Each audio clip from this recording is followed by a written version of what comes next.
Call to order the regular business meeting of Laramie County Community College trustees. And the first thing I'm going to do is recess the regular meeting of Laramie Community College trustees and call to order of the public budget hearing. And our first topic is our president is going to give us a presentation on the budget. So Joe, all yours. Great, they got it set up for me. Thank you, Mr. Chairman, members of the board. It is my pleasure to present to you the fiscal year 2013 operating budget for Laramie County Community College. Can you hear me? Okay, everybody in the room? No? I'll try to lean in and speak up a little bit as much as I can. So, no, that's okay. I know that we've had numerous conversations. You've been looking at the budget essentially in the same form for the past couple of months, but I thought it would be worthwhile to step back and just touch on the high points with the budget for the public meeting and certainly to lead into your conversation during the business session. So I'm actually going to start in the middle of your budget book on page 37, and I'm going to work my way from the plant fund back up to the general fund, and I'll try to just hit on the salient points and leave plenty of time for conversation and question. And we have numerous folks in the audience who can help with any questions that the board may have. Starting with the plant fund, in fiscal year 13, we anticipate about $4.2 million of revenues and expenditures. And you can see where the revenues lie. There are a couple of things that I want to point out in here. Nothing that's significantly different. But I do want to point out that the majority of our revenue will come from major maintenance funds that are allocated by the state legislature. And what I want to point out to you is a listing of the projects on page 64 of your budget book. And note that many of the projects within that list address the areas of concern that came out as part of the facilities condition inventory that was... We lost John.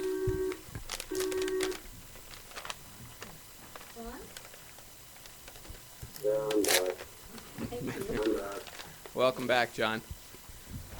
As I was saying, many of the projects in the proposed project list for use of those major maintenance funds were identified as critical facilities projects in our facilities condition inventory that was produced as part of the update to the campus master plan.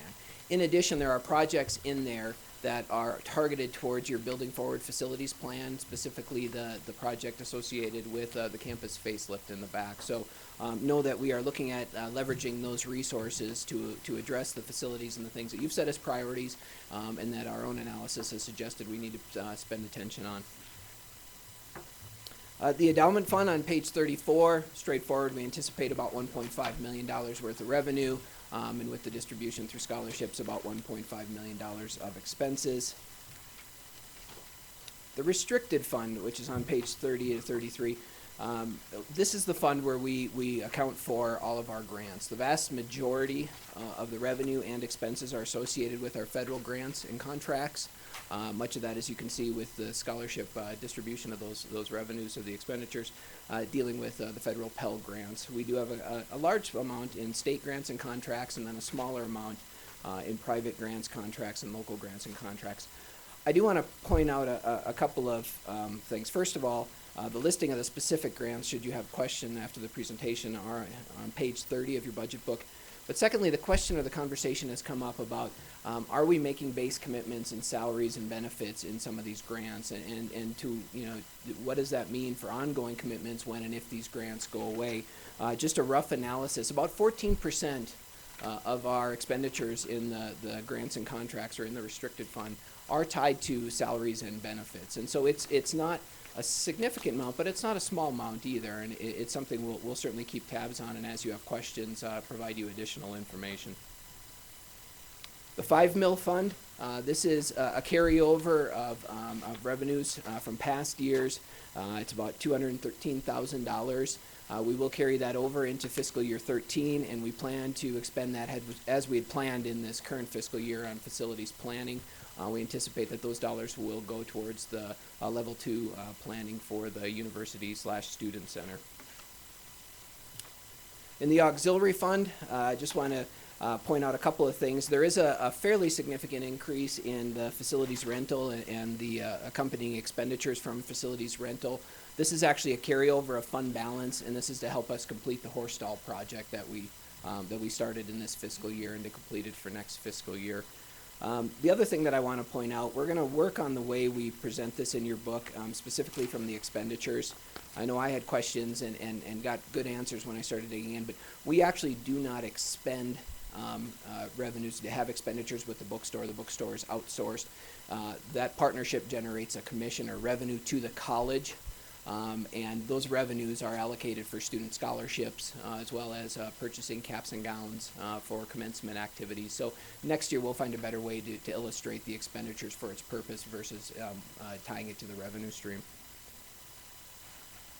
The One Mill Fund, on behalf of the college, I want to thank you and all the taxpayers of Laramie County for continuing the levying of the 1 mill. These are critical dollars for the institution's operations. In FY13, we anticipate that the 1 mill revenues and expenditures will be almost $1.2 million. The majority of that does come from the 1 mill levy. We do have about $200,000 from the motor vehicle fees, and we'll be carrying over a very small amount, $6,000 with that. You told us we want to start moving base commitments off of this fund as we're able, and freeing up those dollars for flexible spending depending on where your priorities are as a board. We're moving with an institution and to navigate the uncertain waters. We were able to move or decrease the base commitments in this fund about 5.5% this year, predominantly by moving some of the expenses that were associated with the integrated technology support to the general fund, and providing facilities planning dollars, about $114,000 for facilities planning. We will continue to move those base commitments off of this fund to general fund as we're able, and free up these resources to do more flexible things on an annual, if not a biennial basis that tie to the institution's priorities. So let me spend time now on the general fund, and this is by far the largest fund that we deal with. It's almost $43 million for fiscal year 13, and so naturally it tends to draw most of the attention as well as the conversation about how the institution is leveraging its resources. A couple of things on revenue that I want to point out. State appropriations, as you can see, we anticipate being about $27 million. That does include enrollment growth funds that the legislature had approved for this fiscal year. It also includes some changes in revenue for designated activities such as health insurance and things like that. Tuition and fees, even though we are projecting a flat enrollment, tuition and fee revenue we do anticipate will increase. This is mainly because of the increase in tuition and fees that the tuition that the Wyoming Community College Commission approved in December. An increase of 5.64% will take effect in fiscal year 13. In regards to expenditures, you can see that we still spend the vast majority of our money on instruction, and appropriately so. I would actually like to see that increase. I will make a couple of comments about that here in a few minutes. But we then follow it by institutional support expenditures, plant operations, and then the other dollars associated with academic support, student services, and scholarships. So let me just provide a couple of slides and a couple of points to provide context. I think this will help in your conversation tonight, and it will certainly help in our conversation in August regarding budget priorities and setting priorities. This illustrates the distribution of our expenditures in FY13 by what we call series. And what I want to point out is that 71% of our revenue, of our money, is spent on people in salary and benefits.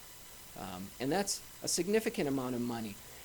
Because it's tied up with people, and again, appropriately so, people are our greatest resource, reallocating those dollars takes a considerable planning and considerable care, and it is not as easy to reallocate those funds as it would be in other areas.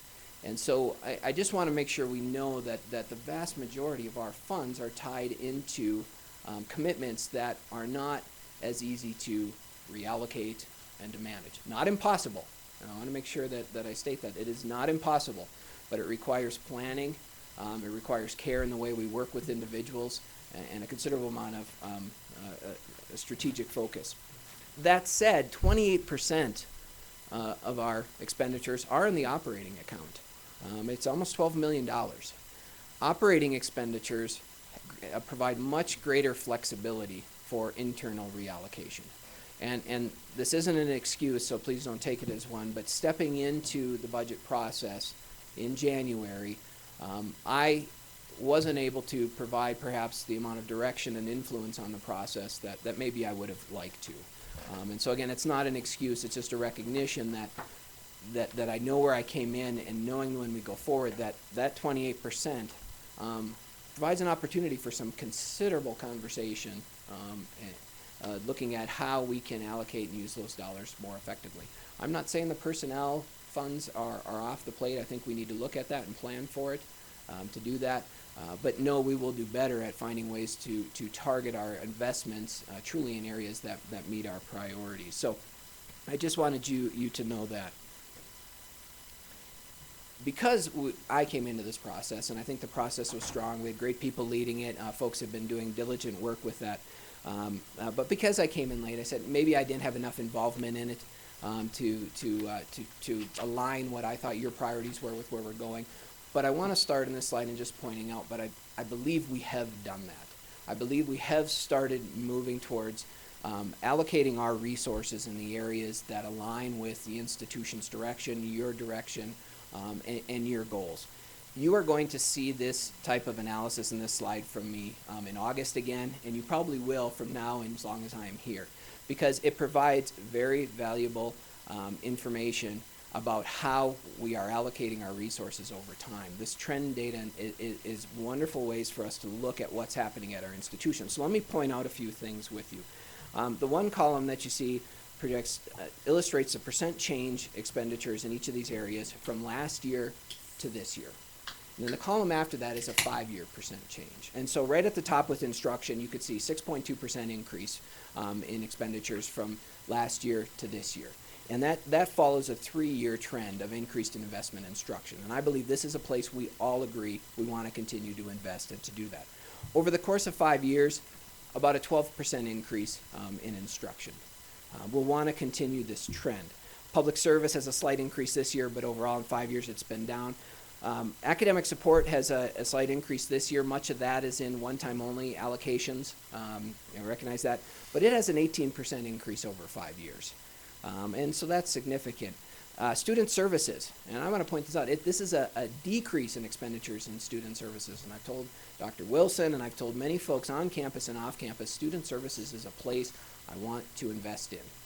And I want you to want to invest in that. And we're going to create proposals that are so on target, so innovative, and so needed here that we are going to back up and line up to invest in those in the future. This year, we're not making that investment.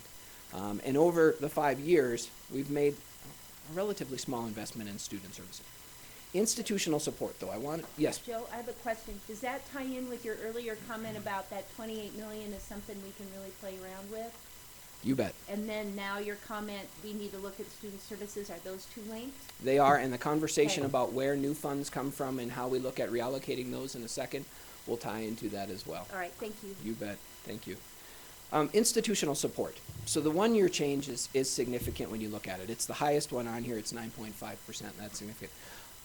I want to stress that much of that is one-time only investment in the human resources consulting we're trying to do, other consulting services, the search consultants, and some of the other expenditures that we need to invest in to centralize human resources and do some of the things I'll talk about in a second.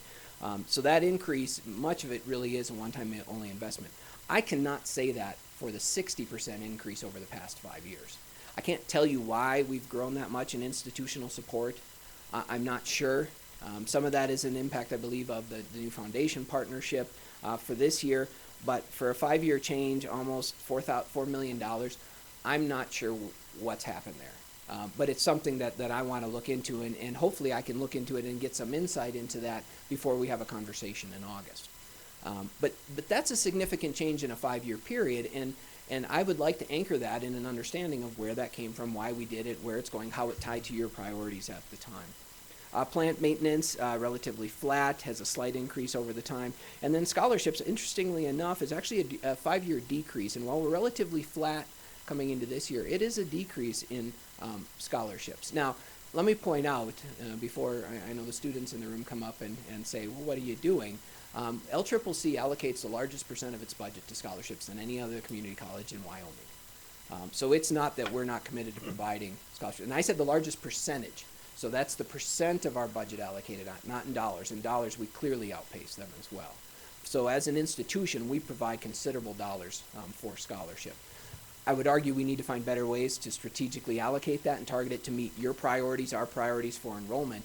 But there are considerable resources there to help us accomplish those things. So I just want you to be aware of these trend data and know these. We'll be talking about those because I want to be watching these and understanding what's happening. And this will illustrate both where we are investing in your priorities and our priorities as an institution and perhaps deviating from where we should be. Kevin. I would just like to point out that on this trend data, sometimes you have events that make it look like you've established a trend and you haven't. And a good example would be, you mentioned all of the increased spending and instruction. But a couple of years ago, and I don't remember exactly what year it was, we simply moved some of the overhead from one area to another. And I can't now even recall if it led to a large increase in instruction or decrease. But all it was moving where we accounted for all of the people in the dean's or the VP of Instruction's office. So, this is fine. I like trend data, but you ought to put some arrows in there when there's a significant non-recurring event that helps us interpret what's going on here. A good suggestion and spot on, and happy to do that. I know of that event. I don't remember if it was the 2009 to 2010 shift or where it happened Somewhere in there. necessarily. So what I can tell you from a certainty what's happening from 12 to 13 and into the future, we'll make sure we can bring that as part of the conversation. And that may be something that happened in the fiscal plant area. I honestly don't know. We haven't talked about this. I haven't sat down with Tim or others to figure out why, or the institutional support area. But it at least starts the conversation for us to say what's going on or why did that happen. And so I want to make sure you keep that at play.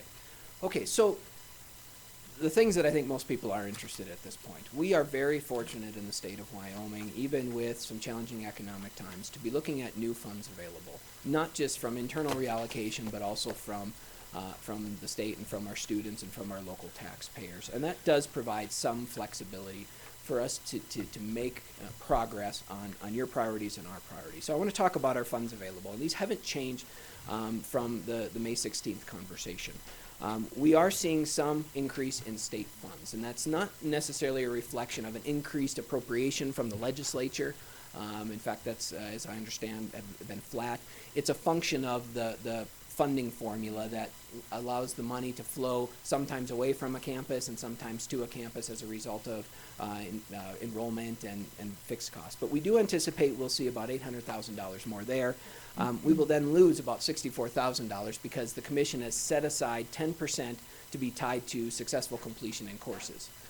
And looking at that red number, you can tell that we have work to do in the successful completion of our courses. We did receive enrollment growth funding. That equated to $836,000 roughly for us. And again, the 10% reduction for enrollment growth applies there as well. Local appropriation, we're looking at about a $96,000 increase there. The tuition increase, as I had mentioned, will equate to approximately $350,000, and then the $1 million increase we estimate will result in about $75,000. So overall, new funds, we're looking at about $2 million for new funds available.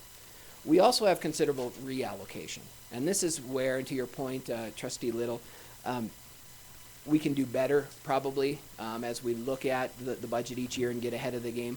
But even coming into this year, we reallocated nearly $250,000 in one-time monies that were spent last year that are on the table this year.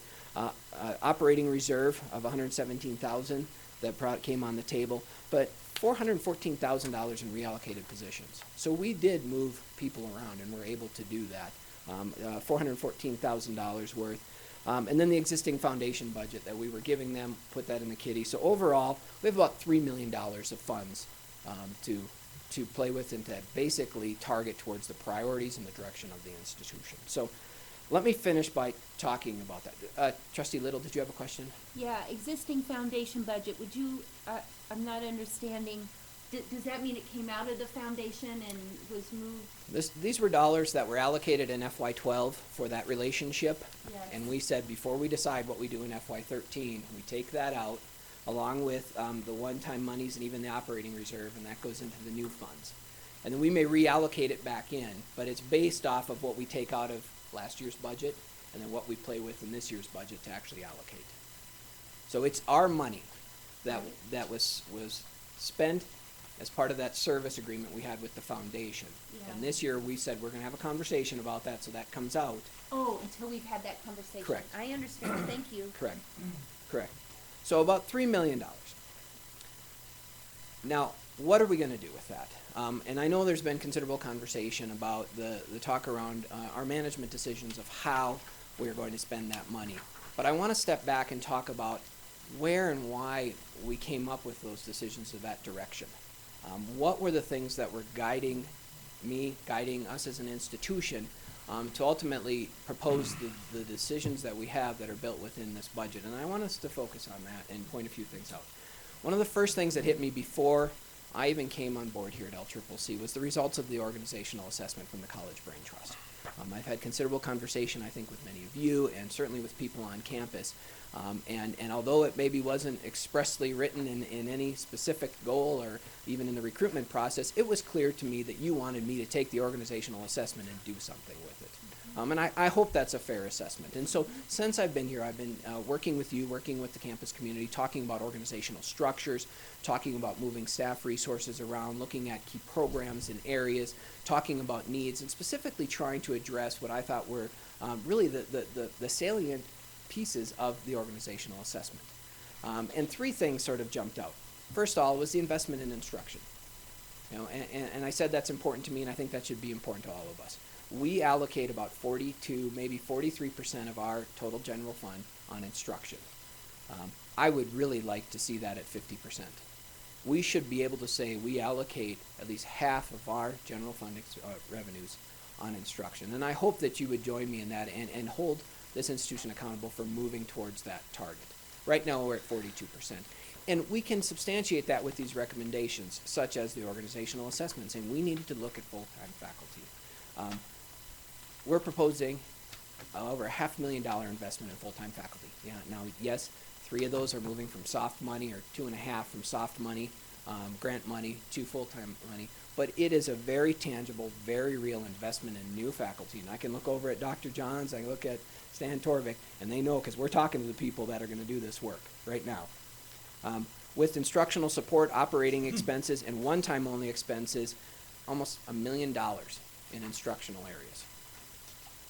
Centralizing human resources. Half of that organizational audit dealt with strengthening and actually creating a strong centralized human resource office. Half of that report dealt with that. We're looking at investing almost $500,000 in doing that through personnel and one-time only support in the human resources office. And you can see $324,000 of one-time only expenditures. And if you remember how I was showing that we had that increase in institutional support for this year, there's $324,000 is right here. One-time only expenditure to help us accomplish that. And then as part of this reorganization and a way to elevate information technology, IR, centralized planning, and create an executive function that will help us drive our continuous improvement model and really target our activities, creating the planning, research, and IT, or the Division of Institutional Advancement. So $1.5 million of these new funds are really targeted towards addressing the organizational assessment. Now, granted, they are colored by my guidance to the institution on how, through what management decisions we should make to actually do that, but $1.5 million of those new funds are tied to the organizational audit. Strengthening the foundation was one of the goals that you set for me in the presidential recruitment. And so with these funds, we have $300,000, which is actually only an increase from last year of about $150,000 into strengthening the foundation to help them be positioned to do the philanthropic work that we need them to do in the coming years, to help us with our Building Forward plan, to help build our scholarship program and do those things. It's a worthwhile investment. You told me, here's our campus master plan, let's do something with it. And we've created our facilities plan, and we've done that. We've allocated $175,000 here for facilities planning. This, with the $200,000 from the 5 mil funds, plus the $100-some thousand from the 1 mil fund, puts almost a $500,000 in our FY13 budget for institutional planning targeted at moving our campus master plan. I've heard from many folks, we need to prepare for flexibility in our budget cuts. We know there's 4% reductions in session law. There's this talk and this conversation about an 8% reduction. We need to create some flexibility. We increased our operating reserve to to over $400,000. If we carry this without touching it into next year and carry it again, we will have satisfied that 4% easily. In addition, we have about $250,000 of one-time only expenditures here, 80-some in instruction, and another 324. So almost over $600,000 in one-time only expenditures that are not base commitments into next year. So should budget cuts happen, there's another $600,000 that we've already built before we've tapped programs, instructions, course sections, any of those things. We've created flexibility within this budget. Responding to students. And this is something I think we all want to do. And I can tell you, when I look over at Ms. Barker over there, and she can assure me, the thing I've heard over and over and over again from our students since I've been here is the need and the desire to have greater flexibility and access to our recreational facilities, to wellness activities, to intramural sports, to all of those things. Over and over and over again. We've had considerable conversation with individuals in athletics, in exercise wellness, with the students, and to do that. And yes, we made a management decision in my best guess, my best direction, will rectify so many of those issues. And I know that management decision is a hot topic, and I understand why, and I value your feedback. But I believe it will respond to those students' needs, and it'll do so in a very positive manner, and that's why that's in there. And then lastly, we have about $200,000 of miscellaneous operational needs, educational advancements. Those compensation adjustments that we make as people move in the educational ranks are in there. Different operating expenses. We have a $100,000, estimated $100,000 increase in insurance that have to be in there and we have to respond to, and some other operating expenses as we go forward. So in all, I've done my best with the campus to try to wrap my mind around directions, priorities, needs, and all those things, and take that $3 million and find a way to leverage it that'll help us move forward very positively next year. And we're going to get better at this process every single year, I promise you. The last slide is simply the budget summary. Mr. Chairman, members of the board, our fiscal year 13 annual budget is $67,037,546. With that, I'll conclude my comments and be happy to stand for any questions. Okay. I'm going to, we have a call for public comment right now. What I want to do is give the board an opportunity to ask some questions of Joe. And then I'll take the public comment, and we're just going to switch 3 and 4 up. So, board members, and we are going to vote on this in the regular session. I'm hoping that we can get the discussion done here at the hearing. So, anybody with questions, comments, etc. on the budget? Kevin, go ahead. Joe, I'm just gonna pick on that one dead horse. And that's this athletic director position. Now, you said yourself that we've got so much money tied up in personnel, and that makes us pretty unflexible. And that's why I have focused so much attention on this one particular expenditure. It's a commitment to a pretty good-sized salary. It's open-ended. We have no idea how long we make these commitments when we hire people. And I know that you have just said now that this is a management decision and that you think on balance that this position will solve so many problems, but I have been asking for someone to please explain to me how this will solve those problems, and nobody has risen to that challenge and really done it. So, as you know, I still don't like that. I still don't like that position. I can't imagine that anything I would do tonight is gonna change the way that this turns out. But you know, I just want to make a few points. This is a non-paid position, and I want to tell you that since the budget meeting we had yesterday morning, I've had chaos getting my family on a plane to get them to Minneapolis. But every other minute, I have spent just fretting about what I'm going to do about the budget. I want to make a statement with my vote, but that's such a coarse way to express how I feel about the budget that it's just really difficult for me to decide exactly what I'm going to do, and I still haven't made up my mind. But nonetheless, how in the world is this really going to solve all of those disparate problems? Mr. Chairman, Dr. Kilty, at the risk of encouraging you,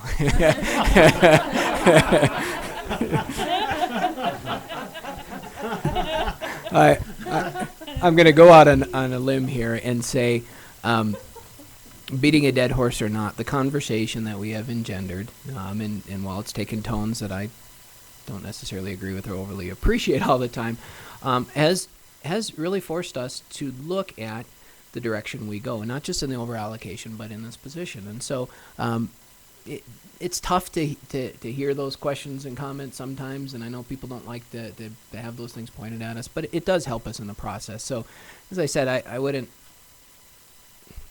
suggest, I didn't say I would say keep doing it, but your comments are not lost on us, I guess is what I'm saying, and you may feel that way, but they certainly aren't. Here are the things that we have at play with the athletics, the wellness, and the recreation, and the facilities. Right now, just from a facilities perspective, and I would be hard-pressed for anybody in this room to say that we have well-utilized, always open, welcoming, and receptive facilities down there. We have great things. People are doing a good job. But in terms of access, hours, engaging the community through our wellness, through our facilities, it's incredibly complicated because we have 3 different groups with 3 different reporting functions trying to coordinate those facilities.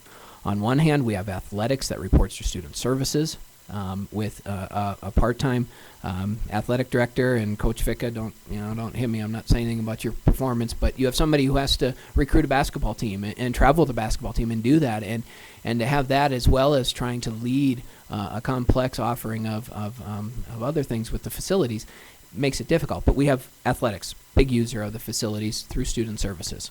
We have exercise, science, and wellness, which is currently directed by a half-time faculty member who we've taken out of the classroom, out of the program of exercise, science, and wellness, and asked to play out facilities coordination role. And then we have the folks in Stan's area that are coordinating those facilities. That 3-headed monster is what I like thinking. They're not monsters, don't get me wrong. They certainly aren't monsters. But it creates immediate conflict over who gets what, where, and how, and what. There's no clear direction from that. That's just the facilities coordination. Academic programming. As I said, we are monitoring and watching what's happening at the University of Wyoming with their conversation about their university studies program. USP, I think, is what they call it. There are going to be changes in what we do or what they do with their requirement for a physical education course. So we have some changes right there, but we also have an investment and want to see our exercise wellness program strengthen. And right now we have a half-time faculty member doing that. And I think one of the things we've heard is we need to have adequate resources, faculty resources allocated to our academic programs. Freeing her up from doing that can focus her on that program in that facility. And then finally, the intramural sports. And I've heard and I understand that we have been able to coordinate intramural sports in a variety of fashions. And there are probably different ways that we could put intramural sports on. But when you start to lump facilities coordination, engagement with the community, athletics, intramural sports, it makes sense to have that directed through one administrative function. And we could tackle all of those things, improve the instruction in that area by making this decision. And I could go on and I could tell you, and maybe it'll flop and you can come back and you could say, Joe, you didn't do it, and I'm going to ding you on your evaluation. It made no sense. But I believe that this is a solution we can absolutely do. And I want to point back again that the investment in student services, where this investment lies, decreased by 2% this year. Decreased. So it's not that we're even adding new money onto student services. They're actually decreasing. So I know I'm not going to win you over, and I understand that, but I really strongly believe that we can make very positive headway. Then looking towards the future, our booster club and the opportunity to generate private revenues to support these things increases when we have somebody who can truly spend their time with the community, engaged in the community, getting out into the community, getting the community here. Through new partnerships and relationships to have community members involved with recreational activities on our campus brings them here. There are opportunities for new dollars that hopefully someday would actually start to subsidize this salary. So there's a lot of potential in addition to just resolving immediate needs, but also addressing future opportunities. Go ahead, Kevin. You know, at the risk of encouraging you, why didn't you give me an explanation like this sometime between the early part of April and now? I don't. I think this was a pretty compelling argument, but I didn't get it from anyone, Yeah. anywhere in that time. So, It may you could- know, they tell us on the board that the budget is our biggest responsibility and we need to ask lots of questions, but I think we need to expect answers too. And by God, you gave one, thanks. Point taken, and we'll improve in the future without a doubt. Thanks, Chair. Yes, Ed. I really do appreciate the response you gave, Kevin. I have a broader problem with this, and it's not the specific position, although I think it might be interesting to throw away the title athletic director and think about a director of wellness or something like that. Maybe part of the problem in my mind is that it's tied to athletics, and I think there's a lot more going on down there. But athletics is a key part of my concern. And it is, I don't feel like this board has established what they really feel the direction should be for athletics, intramurals, wellness in the long term, which is going to definitely impact, as we looked at our master plan when that was coming forward, there's concerns about adequate facilities. We really don't probably have facilities that facilitate doing what we're trying to do now. I think we're short or less than desirable facilities for what we're trying to do at the current time. So to me, this group, before we go forward with saying this position's on the plate and we're going to move with this kind of structure, I really think this board ought to talk about where they want to be 2 years, 3 years, 5 years from now, look long term, because this is going to be a commitment not of $100,000. To me, this is a commitment that says, if we look at that chart you had, we're talking about, I think, easily $1 million or more. So I think before the final decision is made, I really think this board needs to talk about that. And Mr. Chairman, Trustee Mosier, we had a conversation as part of the Facilities and Finance Committee, and what I'll tell you is that just because of the recruitment cycle for some of these positions, we actually will have time for you to have those conversations. Most likely with the cycle and with the market, the earliest we would be out recruiting for this position would probably be late fall, and looking to bring somebody on in the spring, as with many cases. And so I would encourage you to have a conversation either as part of your budget conversation in August or in September to talk about the direction for extracurricular activities and athletics and where that's going. Every year, we have to adjust our budget as things happen and come forward, and so we make management decisions over the course of the fiscal year. We respond to your directives, we respond to issues and things that come up. If the direction of the board and if the direction of the institution has to change over that time, we will adapt our management decisions and practices to do so. And so there is time for you to have those conversations. I would welcome it, and I think it would be a very useful conversation. And I'll tell you, I probably have a few ideas, regarding extracurricular activities, and so hopefully you would let me engage in that conversation too. Okay. So you want me to have Vicki put that on the agenda for September? Yes. Okay, good. Can you put that on, I Vicki? think it has to be Okay. September or October, but I agree with you. we really do have to look at that, and I see you've agreed we've changed the title. Brenda, go ahead. Mr. Chair, Ed, is the problem the title? Because if the problem is the title but not the function, that's a pretty easy fix. No, I threw the title out as maybe that is a part of what the function is, because I don't think we really know long-term what we're committing to. That's what I'm concerned with. What are we committing to? It isn't just hiring or creating a position of athletic director. When you take on that position, and move to a full-time athletic director, I think any person who has that title as athletic director is going to look to expanding and enhancing sports. Just like any program, you're going to look to make it better. And what it takes to make it better is going to be facilities. And it's going to be more people. So when you say we're going this way, I see down the road additional issues that we ought to talk about. That's my point. Okay. Anybody? Yes, Brenda. Mr. Chair, I have another question on a different subject. Okay. On the next to last slide that you gave us, Joe, it talks about centralized human resources, and there is a one-time only expense of $324,000. Can you refresh my memory of what that is? Sure, Mr. Chairman, Trustee Little. One of the things that we recognize as we started implementing or looking at how we would implement the centralization of our human resources and strengthening is that we don't have the staff resources and in many cases the expertise to do a lot of the things we need to do.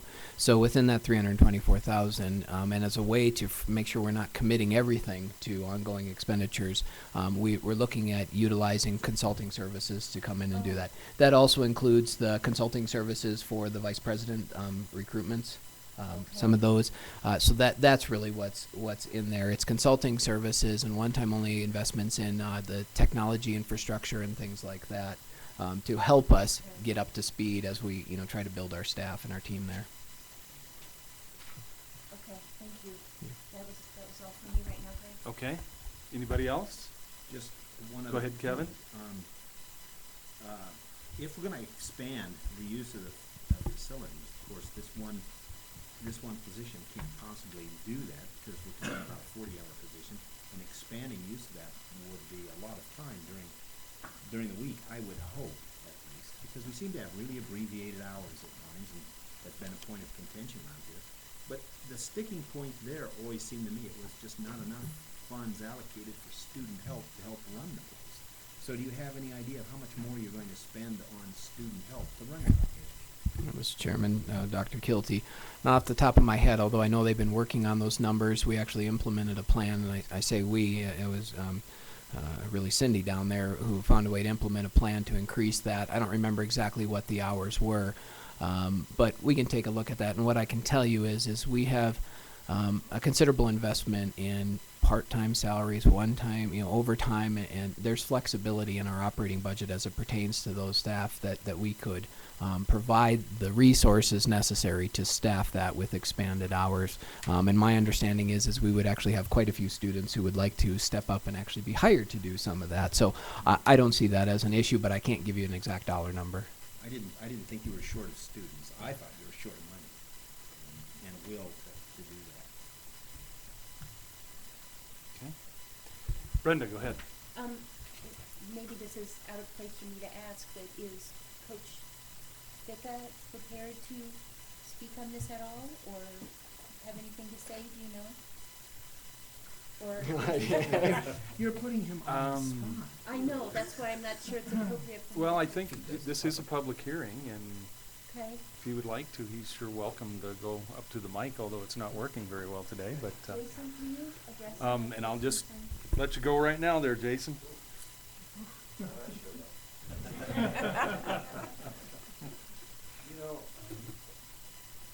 Let me speak metaphorically here.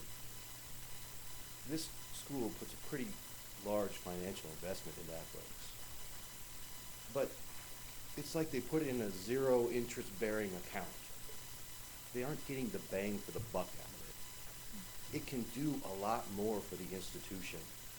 And the way I kind of see it is hiring a full-time athletic director would be like hiring a financial advisor to make sure you get your bang for your buck out of it. It's kind of metaphorically how I see it. So. Anybody has any specific questions? Brenda, you? Well, I like that explanation Okay. a lot. So do I. Thank you, Jason. I mean, I feel like I'm a bank manager. You've given me a bunch of money. I don't have to, I don't have to pay you interest back. I get to play with the money and I reap all the benefits, or, the coaches, we all spend the money. But, and I think we spend it well. And I think from a student perspective, from a student athlete perspective, from the current director's level down, you're getting your bang for your buck. 3.0 student athlete GPA. We require student athletes to do community service, which equates to about 2,500 hours a year. Absence of discipline problem.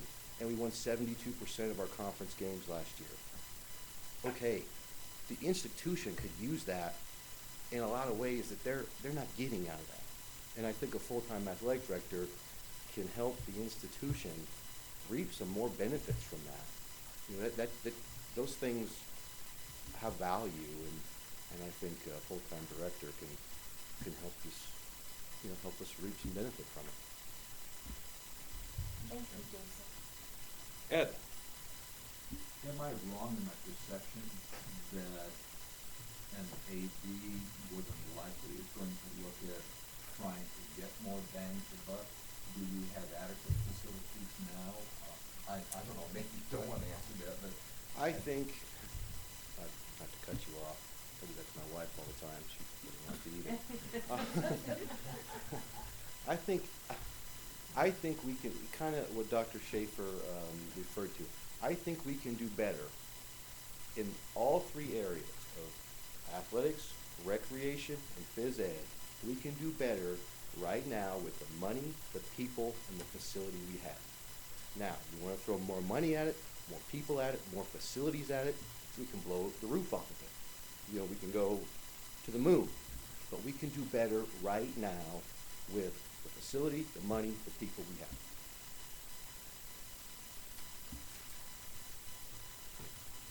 Go ahead, Ed. Given my questions about the AD title, and your experience, is there a position title that might better serve, since we're talking quite broadly, three areas down Yeah. Well, I didn't want to insert myself into, I really am only in student services, but I've got an acronym for it. PAIR, P-E-A-R, Physical Education, Athletics, Recreation. Call them the PAIR director. Call it the PAIR building, the P-E-A-R building, because those are the three major functions going on. And actually, that kind of leads out, I would say one of the major functions going on in there is some of the community ed things and facilities events things we do. So, there you go. Call it PEAR. PAIR. I thought that was a good acronym. Anybody else? This Since Jason's up there, just shoot at him. may not be really a question directed to him, but if we're going to Directed to discuss me? this in October or September, September. it would be nice, I would think, if we had some kind of responsibility, accountability, what role that person, if we had something to describe what function that position's going to play.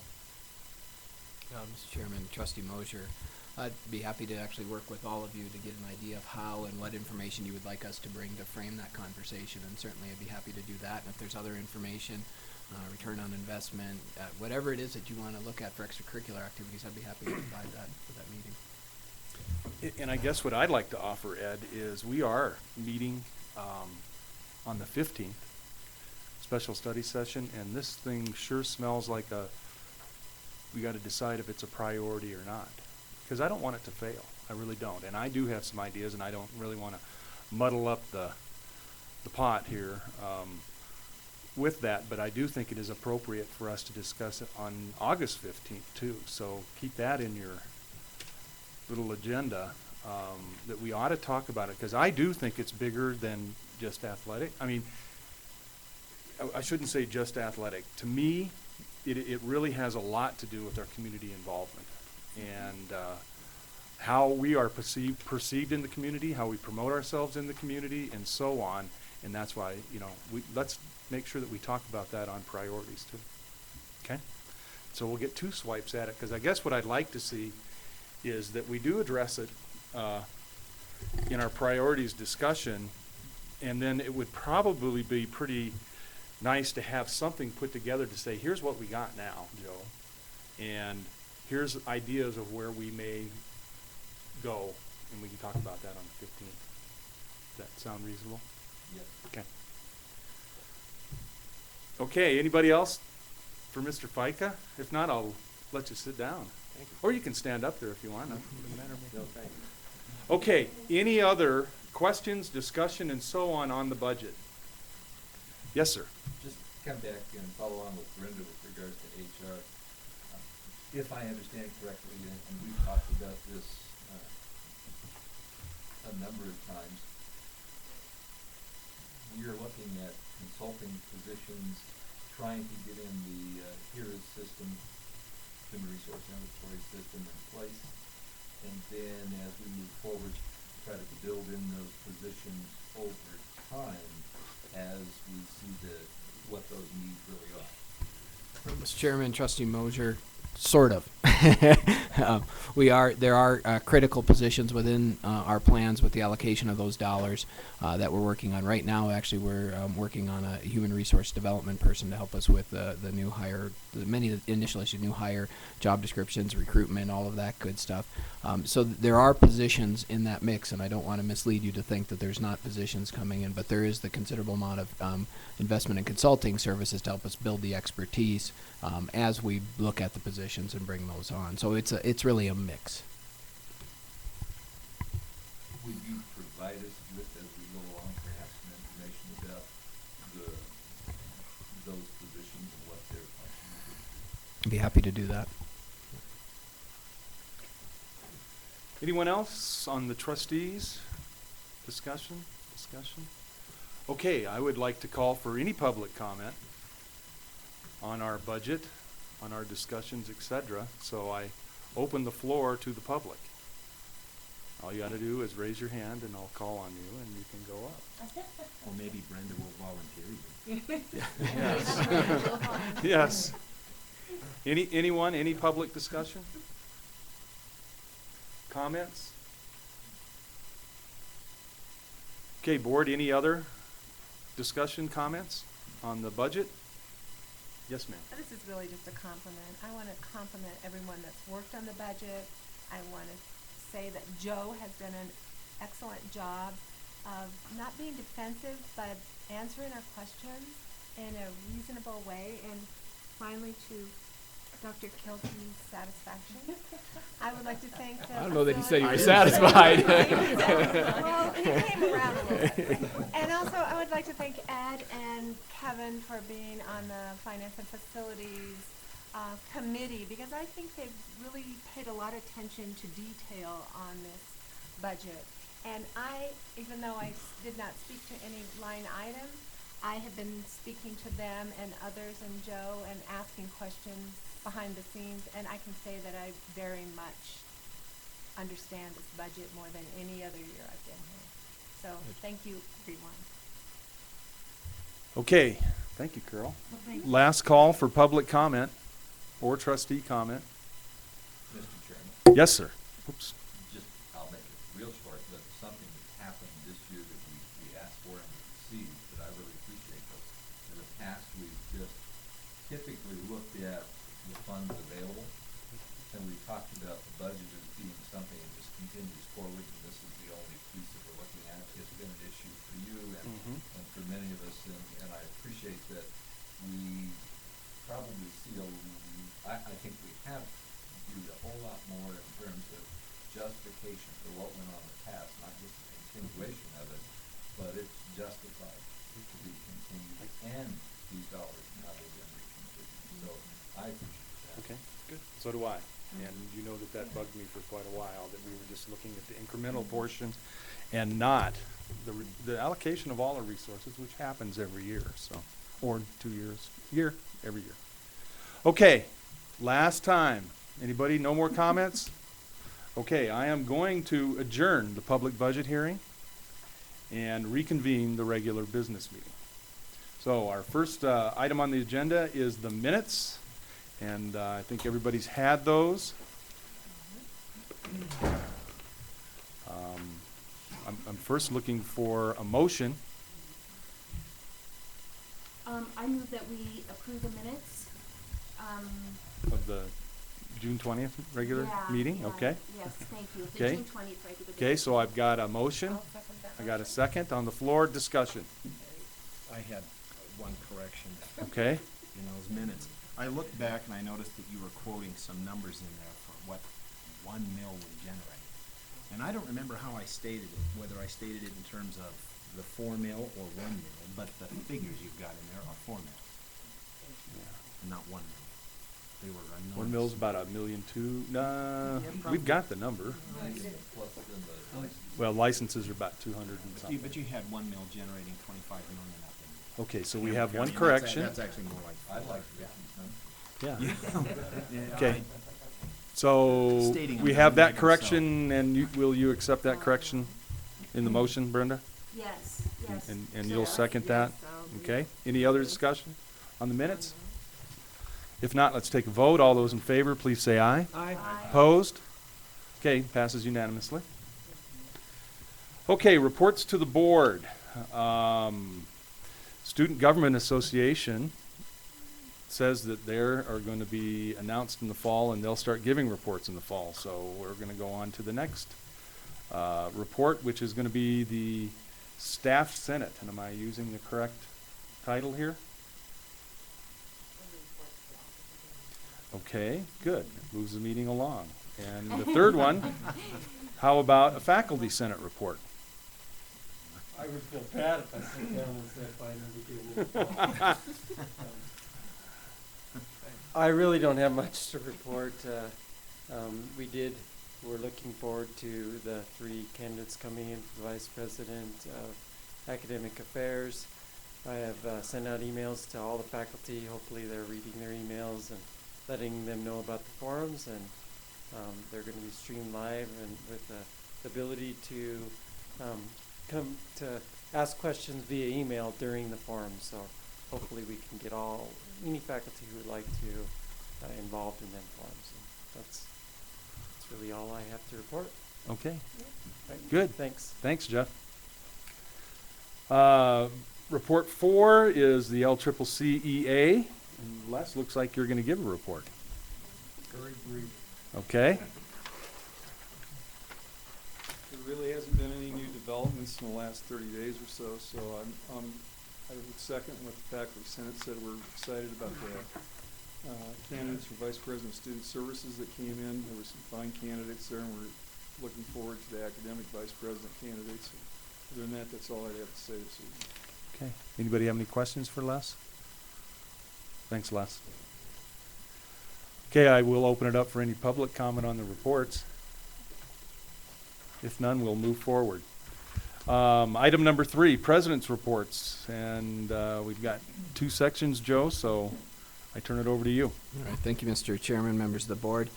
Just a few real brief things. As you know, we went out with an RFP for securing a financial advising firm to come and help us through the financing elements that are associated with our variety of facilities projects and our building forward plan. I keep saying that, Lisa, it's going to catch sooner or later, right? Our facilities plan. I am happy to state that we have brought on Kaiser and Company, and Dan Baxter's here to say just a couple of words. You may say, wait a minute, why didn't the board approve that or do that as we went through? We went through the selection process, and the relationship with Kaiser and Company right now is that any change of money, any exchange of money really happens with the successful issuance of our bonds and that process and everything. And so as we move forward and successfully do that, you will be having those conversations and making the decisions about the issuance and the debt and the relationship that's associated with repaying the debt. So with that, Mr. Baxter. Thank you, Dr. Schaefer, Mr. Chairman, members of the board, staff. My name's Dan Baxter. I'm with Kaiser and Company. We're a public finance firm located here in Cheyenne, and I just wanted to to thank Dr. Schaefer, Carol Hoagland, Stan Torvik, and Lisa Murphy, and Harry Andrews, and all the people that went through the evaluation process, the RFP process to select a financial advisor as a Wyoming company. We appreciate our business relationship with LCCC over the years, and we are excited about this opportunity to continue to work with you on your carry forward building plan, and can't wait to get started. So I'm real excited about it. On a personal note, I just wanted to say that my daughter, Katie, spent 2 years as a student here at this institution, and she graduated this spring from the University of Wyoming near the top of her class in English, and she was hired by School District 1, and I think the reason for her success, or a great part of it, was due to the personal attention she received at LCCC, and I just wanted to also just pass that on to the board. I appreciate it. Thank you. Thanks, Dan. Stay up there, Dan. We're going to see if we got any Okay. questions for you. Yes, Anybody Mr. have any Chairman. questions for Dan? Dan, I do. All right. Now, and I do understand you guys are a public financing firm. Yes. And I guess one of the things that I want to make sure gets addressed in looking at how we raise funds is the private side. And so how do we hope to address that? Well, certainly fundraising from individuals, corporations towards building programs is an important aspect of a building program. And working through your foundation will be important to raise funds for the project. And so we look forward to working with Lisa and her staff there and trying to facilitate a fundraising program, depending again on the project by project that we're looking at and going forward. Okay. And how about non-fundraising, i.e. private investment? From a standpoint of having private investors come in and finance a facility and lease it back to the college, Mr. Chairman? Yes. Yeah, certainly we'll take a look at that as well. Okay. I just want to make sure that we get covered on that because it Okay, is sure. been something that I wanted to make sure that we look at, especially in relationship to dormitories and so on. Okay. So Well, I'd like to visit with you too, Mr. Chairman, about that, get your ideas. I think that would be a going good forward. idea, Dan, and I don't know what your time frame is, folks. Carol, what is our time frame on some product? Well, we can get working on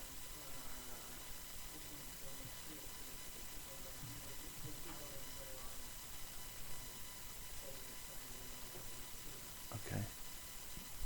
So what's your time frame? When can we expect a product? Because I think that we hired these folks to come back with some recommendations for us in regards to how we fund the Build Forward program. Building forward. Building Forward. I would say in the next 6 months it's not a good idea because Okay. So, I guess I was under the impression we were going to get a formal report probably within a month or two on what some of these ideas were. Can we get that? Okay. Yeah, Mr. Chairman, since we just brought Kaiser and Company on board, I mean, I think now is the time to have those conversations and start Right. setting that in motion. It'll give direction to them and to Vice President Hoagland to get an idea of where we want to look. And each project is going to have a little bit different funding solution. So I would say now's probably the opportune Okay. time to do that. And I guess I'll pull the same rabbit out of my hat as I did Ed, is our August 15th meeting, which is a study session in regards to our priorities for the next year, would probably be a very good time to chat about that. Excellent. And we can put you on the agenda for that. Look forward to it, Mr. Chairman. Okay. Love to do that. Okay. And, Any other thanks questions of again, Dan? board. Appreciate it. Thanks, Dan. You bet. Appreciate it. Mr. Chairman, just a couple more things. You should have all received a packet as an update on the RFI that we sent out for legal services. We did, based on your guidance and your leadership, many thanks, we did change our approach, went out and actually solicited 318 individual attorneys and received 12 very competent and very strong proposals. You have the information on those proposals. It is a diverse group. And one of the things I would like to at least offer or ask you if you're interested in that, we would like the board to play an active role in that along with the institution's leadership in reviewing these and then coming back together and see if we could create a short list of those firms. I think there was a lot of interest from you, Trustee Little, and perhaps bringing them in to have a conversation with the board in a quasi-interview process. And so we can do two things. The entire board can be involved with that, or we can continue to keep the committee that was formed that had Trustee Little and yourself, Mr. Chairman, along with Vice President Hoagland, Peggy Kresselhatz, and myself on that. Straw poll. I Do recommend you that. all want to do it, or do you want to give us the responsibility of coming back with a recommendation? I recommend that you keep that committee intact and go forward. Okay, and then I guess, Joe, the plan is we'll bring back, what, how many? We'll facilitate, and then we can shortlist. It's up to you on how you want to shortlist that. 2, 3, 4. It's Okay. really up to our conversation. We can facilitate that review, get that shortlist, and then kind of proceed with that process. And I can follow up and coordinate that. Okay, very good. Yeah, Yes, Mr. ma'am. Chair, I think that's something we need to discuss, the three of us, is Okay. how we want to go about creating that short list. So that's the first thing probably that we need to discuss. Okay. All right, when we will move on that, and I think our time frame is what, to get somebody in place by the end of August? Yes. Or is that too tight? No, we certainly would like to do that. Okay.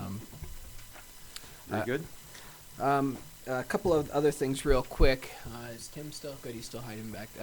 I did ask Tim just to give a brief, thank you for coming tonight, Tim, a brief update on facilities planning, because we are making progress on the level 1 update, and we'll be moving right into level 2 for the University Center. And a question came up in the Facilities and Finance Committee about our campus facelift component and stuff like that. So Tim, I'm wondering if you just give a real brief update on facilities planning. Sure.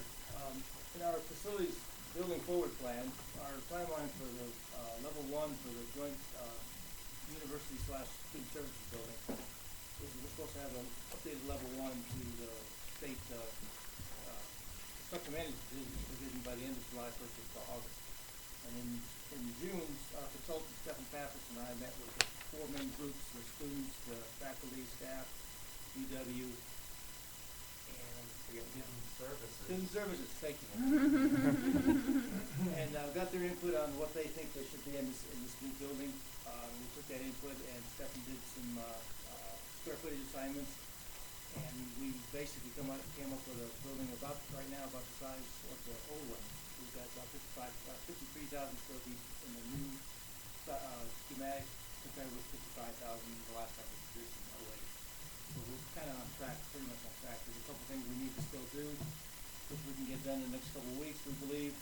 Cost estimating, updates some appendices, and get the master plans and some tweaking of the numbers.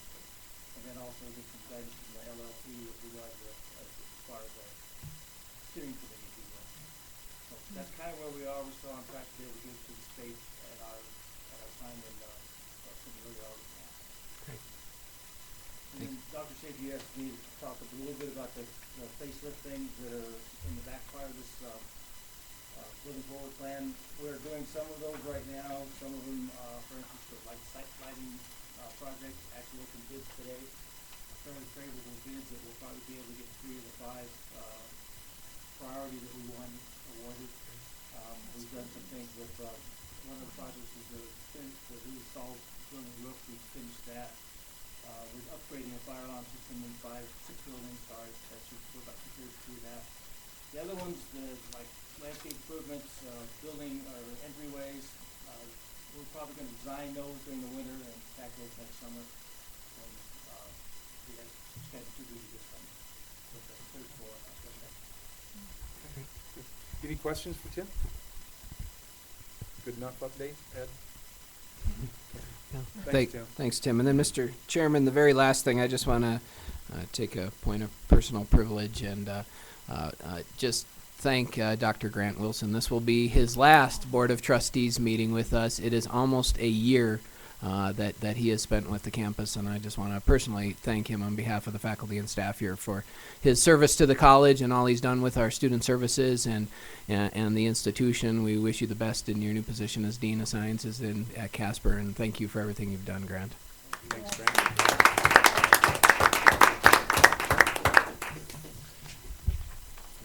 Mr. Chairman, that concludes my report. Okay. Any public comment on the president's reports? If none, we'll move forward. Board committee reports. Finance and Facilities Committee Which way we going? The evening is filled with finance and You can, facilities you could discussion. defer if you'd like.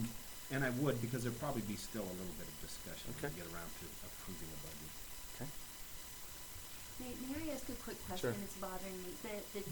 When Dan was here, he talked about getting a plan for the first two buildings. I just wanna make sure I have straight what those are. That's the UW building and the Flex Tech building. Is that correct? Is that Yes, and I correct? think that we will make sure that we give Dan appropriate and Dr. Schaefer appropriate guidance at our meeting Okay. on the 15th as far Gotcha. as priorities.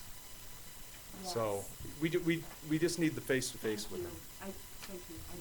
I mean, we've laid out a, kind of a big plan, and we need to Yeah. take a look back and look at it and make sure that one, we understand what's going on, and two, that we agree with where we're headed, so. Yeah, thank you. Okay? Mhm. Communications and Relations Committee? I have nothing. Okay. Bill? Okay, good. Bill wants to know something about the Higgs boson, but I don't think it's appropriate. I saw it in the newspaper. That's it. That's what I know. Okay, Governance Committee. Yes, we have a great report for you, Mr. Chair. Good. John Kaiser and Dr. Schaefer and I met, and we have a great plan of action. We went through a draft table of contents that Dr. Schaefer wrote up for us, and we assigned each other, made each other assignments to draft policies. And so some of those have been assigned to me, some to John, some to Joe. We're gonna get our assignments done and bring in a draft, and then we're gonna meet again, and we're gonna go through our drafts. And we will have some policies in front of the board to discuss at our September study session. Okay, good. We're making very good progress. Okay. We're just getting our agenda set, aren't we? Okay, good.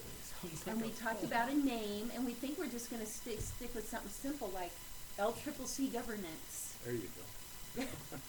Even though Joe and I both really wanted little governance. Little governance. But John kept kinda saying no to that, so. Okay. Instead of a road, you'll have a government. There you go. So we're just gonna go LCCC governance. All right, thank you. Any questions of Brenda? Okay. Number 4, we have some search committee reports that we were probably interested in hearing, so which one wants to go first? Go ahead, Carol. Oh, man, this has been exciting. We brought for the committee for the vice president of student services. Oh my gosh, that was so much fun to be with the 12 people, 11 other people on a search committee.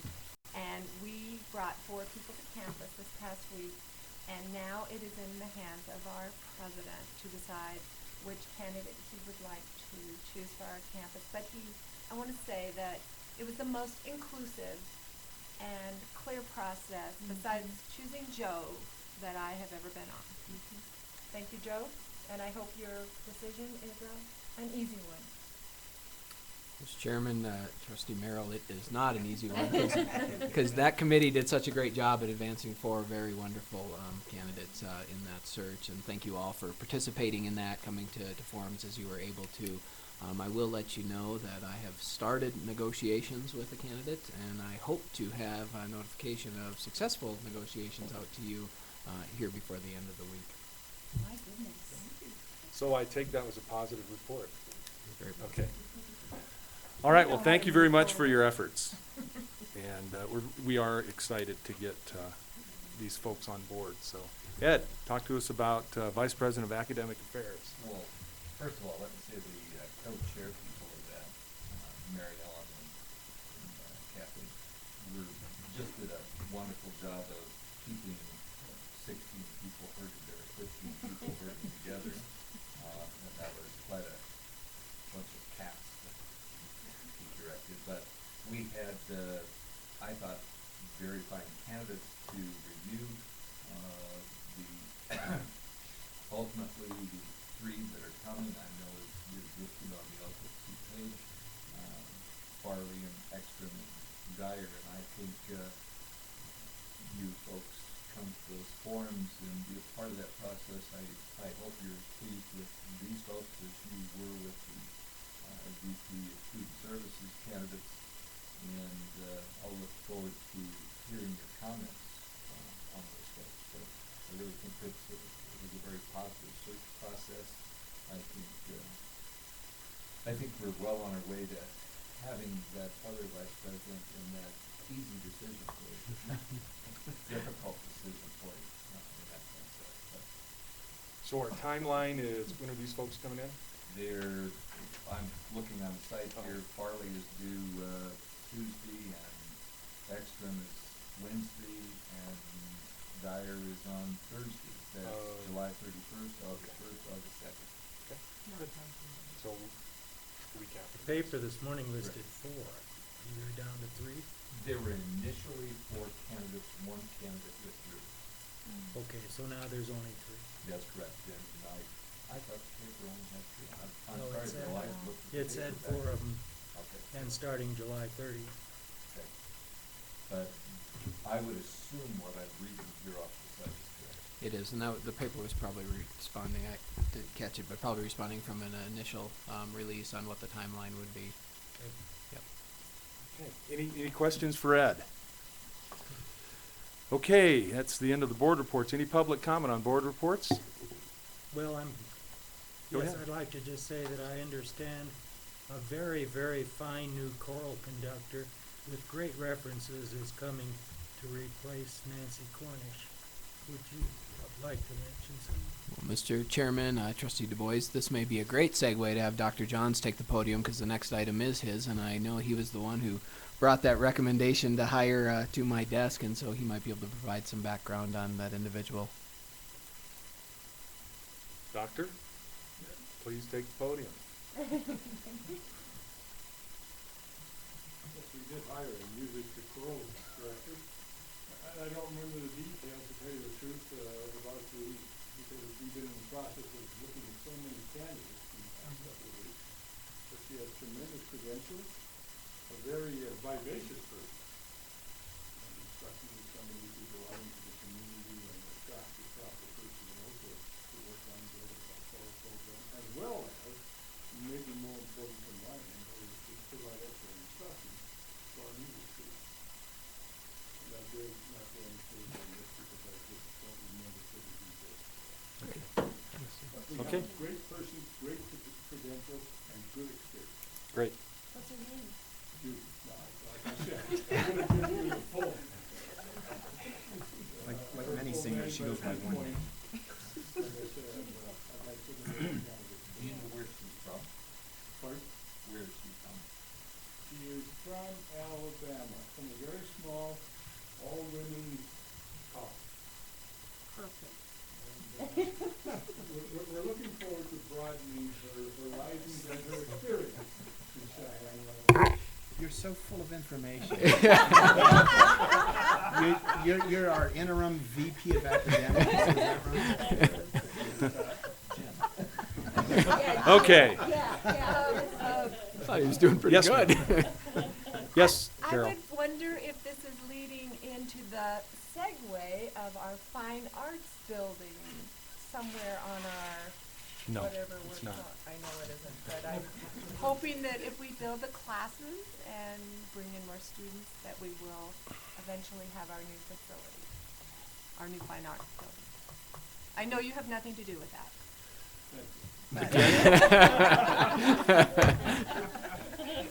Again, Carol, we can discuss that at our August 15th meeting. No, I understand. Okay. No public comment on board reports. We'll go to number 5, our agenda item number 5, which is a notification of intent to bring health information technology program forward for approval, and this is approval with the Wyoming Community College Commission? This is the approval of this group to be Yes. forwarded to the Wyoming Community College Commission upon approval of this board. Okay. So what's your time frame on getting it to the Wyoming Community College Commission? Then upon the approval of this board. We will process it immediately after we seek the final. If we have the approval of this board, we will forward immediately for the October Okay. commission. All right. Good, got a straight answer on that one.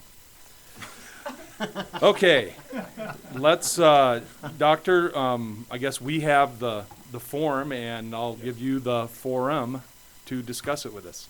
Well, at this stage of the game, I'd just like to present you the opportunity to read the documentation.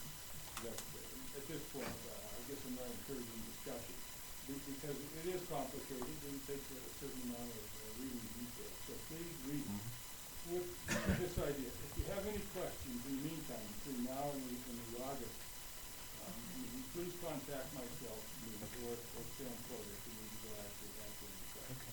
Yeah, Mr. Chairman, this is really the first step in how we'll proceed with this two-step process. This is to notify you that we plan to bring this on your business meeting in August. Gotcha. Here's your information, review it. If you have questions, Dr. Johns, Stan Torvik will Okay. be happy to answer those, and then we'll have a conversation and ask for your approval at the August meeting. Okay, good. I was jumping the gun. I thought you wanted it today, so. Thank you. Next time I come, I will be. No problem. You're in good shape, Doctor. Okay, item number 6, two approval items. The first approval item is Laramie County Community College District Fiscal Year 2013 budget. We had a hearing on it. We had discussion on it. And so I am looking for a motion and a second to continue discussion if desired. I I so so move. move. Or whatever. Bill will give that one to you. I'll second. I will so And then move. Carol is seconding the approval of the budget? Approval Okay. of the Laramie County Community College District 2013 budget. Fiscal year, okay. All right, let's open it up to discussion. One sec, Mr. Chairman, members of the board, just one piece of information, and then I will yield the microphone. You did have an attachment that had budget revisions since it was first presented in May. There are some small changes between what was first presented and this final product. That attachment identifies those, such as the $6,000 carryover in the 1 mil. But I just wanted to draw that to your attention so that you know the slight changes from the May 16th presentation. Okay. Okay, floor is open for discussion. Mr. Kevin, go Chairman. ahead. Yeah, I think probably I've been the most vocal, so I'll take just a little bit of time to explain a couple of things. You know, we don't really have a clear process for amending things, which leaves us with vote against, vote for, or maybe just vote present. And I've never heard anybody do that around here, and there's not room for much nuance in there. And I've thought about this quite a lot, and I really have thought about this in virtually all of my spare moments since yesterday morning. Joe did something yesterday morning that sort of depressed me a bit. Maybe we talk about that later when we're talking about my personal problems. But I guess what I'd like to say is the following, that I've thought about this, and a vote against this budget would somehow imply that it's a bad budget, which it's not. I really appreciate the amount of work that's gone into it. I think Jane and Harry and Carol and all of her people have done a fine job on it. I really like the way that Joe explained how so much of this fits in with things that are of concern to the board, and that helped quite a lot, and so forth. I've been mostly unhappy with process, and of course, I'm unhappy with that because there are a number of people who are on this budget advisory committee who are really unhappy with it. And if you have a committee like that, and I imagine that more than half of that committee are pretty disappointed in how it works, I don't think that's a sign that there's a good process in place, and I'd like to see something done about that. And earlier I said, you know, it's our job to ask lots of questions, but we deserve answers too. And you know, I had specific complaints about particular things in the budget, anomalies that I'd seen, why particular decisions were made, and so forth. And I really didn't get anybody step up and tell me why. In one case, I had an offer of an answer that turned out to be not true, and it had to be retracted, and nothing took its place, so nothing got answered there. So, you know, having said that, there are things about the budget process that I don't like, and I think make it difficult for me to guarantee that we're doing the best job we can on spending our money. I'm pretty happy with the process, and I appreciate the work that's gone into it, and I appreciate your efforts tonight to explain some things. And I'm not totally sold on this AD position, but you know what, I'm willing to give it a try and see how it works out. That's all I have to say. Thank you. Anyone else? Discussion? Yes, Ed? Just, we've come a long ways from last year, and it was early. I think we've only been on the board about 6 or 8 months, I think, anyway, when we were into the budget process and pushing through it last time. This time I felt like much better understanding and appreciation for what goes into the budgeting process, and I too have questions about the process, but I think it's coming along. We're getting closer to talking about what I'm concerned about broadly, and that is, it's not a bad budget. I'm still unclear about some of the educational outcomes that are expected to be achieved by the budget, and yet we've got key indicators that are going to be coming up that should help us on that. We've got performance indicators, I think that'll help on that. And as pointed out by the chairman tonight, we're going to start talking about this in August, not later, so that those strategic outcomes that we're looking for, we'll be tying those, I hope, much closer to the dollars, and that'll make me feel a whole lot more comfortable in saying aye, but I think we have made progress. I like the budget. Yeah, I think we'll call it I think we'll be good. Prepare. Something like that, but anyway, appreciate the effort that's been made this year. Okay, thanks, Ed. Anyone else? Any other discussion? John, you on the phone? Are you awake? No. John? I just had to get it off. Oh. John, we're ready to vote on the budget. Okay. Okay. If there is no more discussion. From that horse position in rendering plans to everything else. Good. Ready to vote. Glad to hear. Okay. All right, we're going to take a vote. All those in favor of the budget, please say aye. Aye. All those opposed? Okay, passes unanimously. Thank you, everyone, for your efforts. Okay, item B, which is the approval of naming opportunity for the Tom Bauman Loop Road. Lisa Murphy.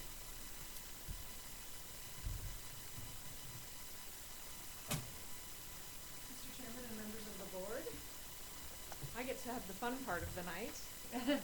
I have a great recommendation for you tonight, and I would like to share with you a little bit of information about Tom Bauman. As you all know, he is a founding father of LCCC. His dedication and passion to this college are immeasurable. He was on the original Board of Trustees in 1968 and remained on this board until 2010. He took a short break in his tenure while he served on the Wyoming Community College Commission. All told, he served this college for nearly 40 years, and he dedicated his life to building it. In August 2010, you all may remember that you dedicated the southern portion of LCCC's Loop Road, which is in front of the administration building. You named it J.O. Reed Way, in honor of another one of our college's founding fathers, the late J.O. Reed. In similar fashion, and because of Tom Bauman's lifetime commitment to our college, we recommend that the Board of Trustees name our North Loop Road Tom Bauman Loop, and that is the North Loop Road that goes in front of the arena. We would like for your consideration of that tonight. I will so move that it be done. Okay, I second it. you got a second? Any discussion? No discussion? Okay, let's take a vote. All those in favor, please say aye. Aye. All right. All those opposed? Okay, good. Now you can have your party tomorrow. Mr. Chairman, members of the board, thank you very much.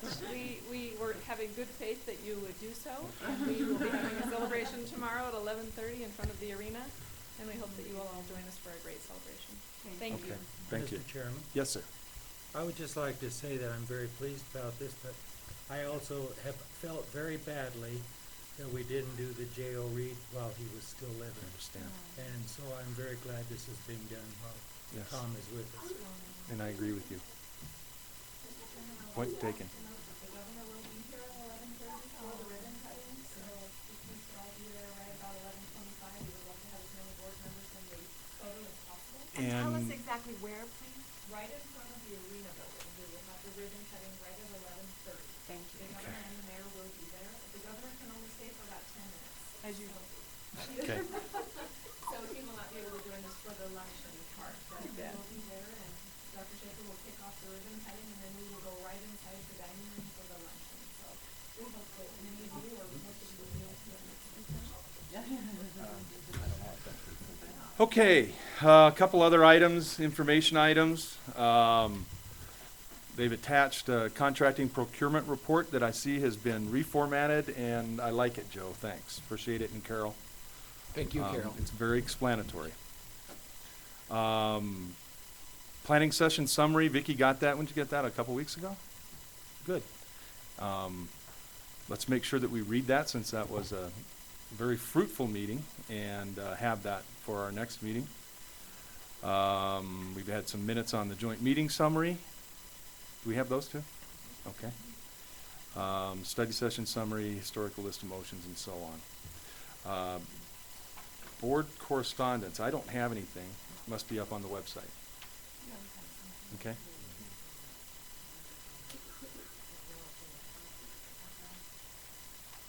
Okay.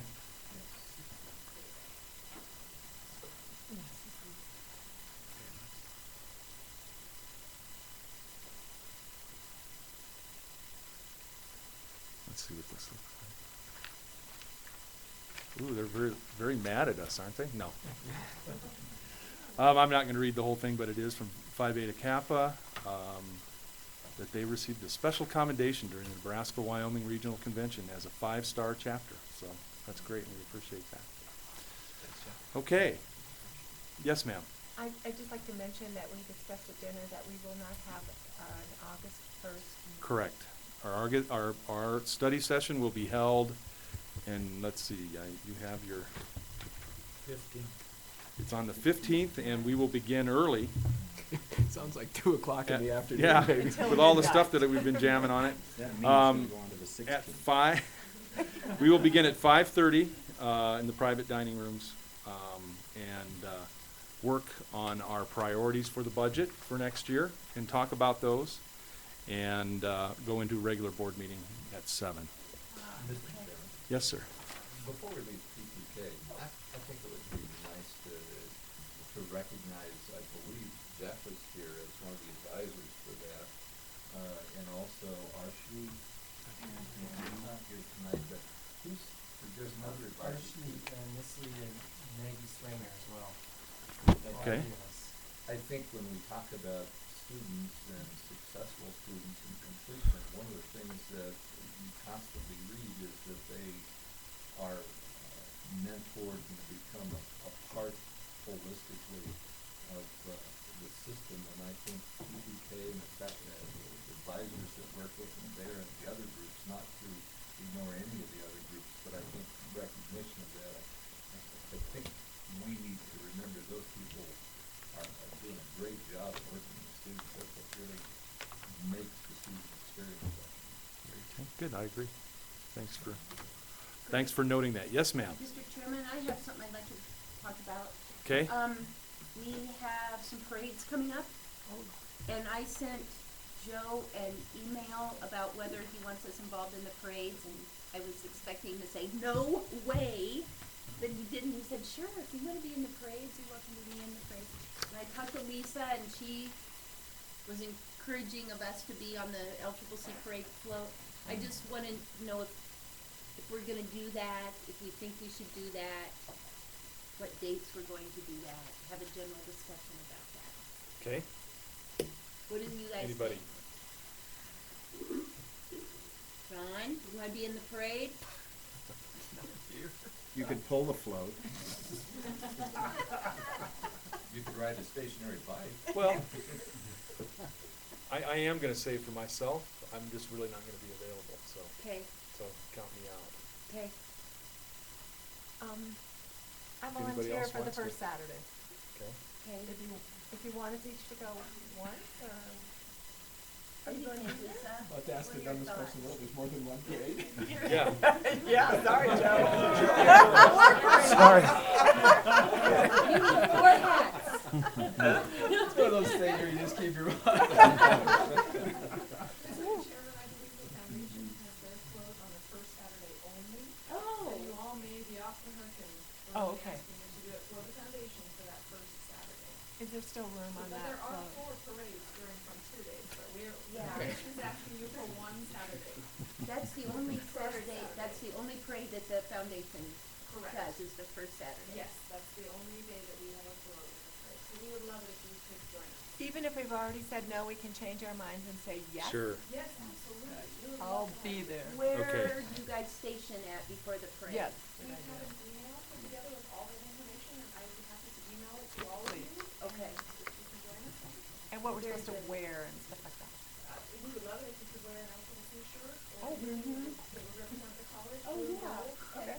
Wear your colors, fabulous. We will. And our cowboy hats. Okay, so I will leave it up to the parade chairman to resolve this effort. Okay, any other items anybody would like to discuss? Next meetings, again, I will say that August 15th is a big one. So we got a little rest here for a few weeks.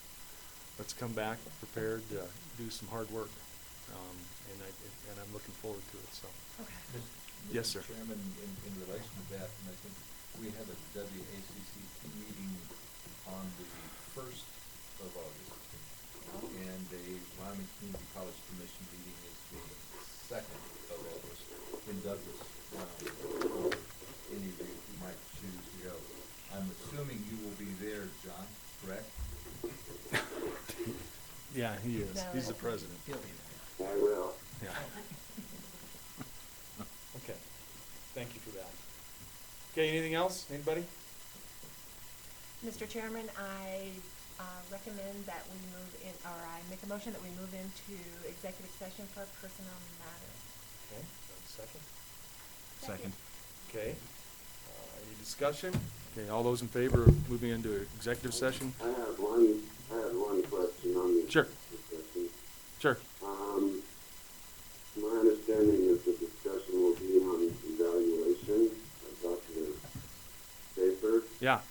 It's the process primarily, and Uh-huh. just wondering why we're not doing that in public meetings and Because it's a personnel matter, John. not the actual evaluation. Because it's a personnel matter, John. Okay, we're gonna take a vote. Any other discussion? All those in favor, please say aye. Aye. Aye. Opposed? Okay, we'll come back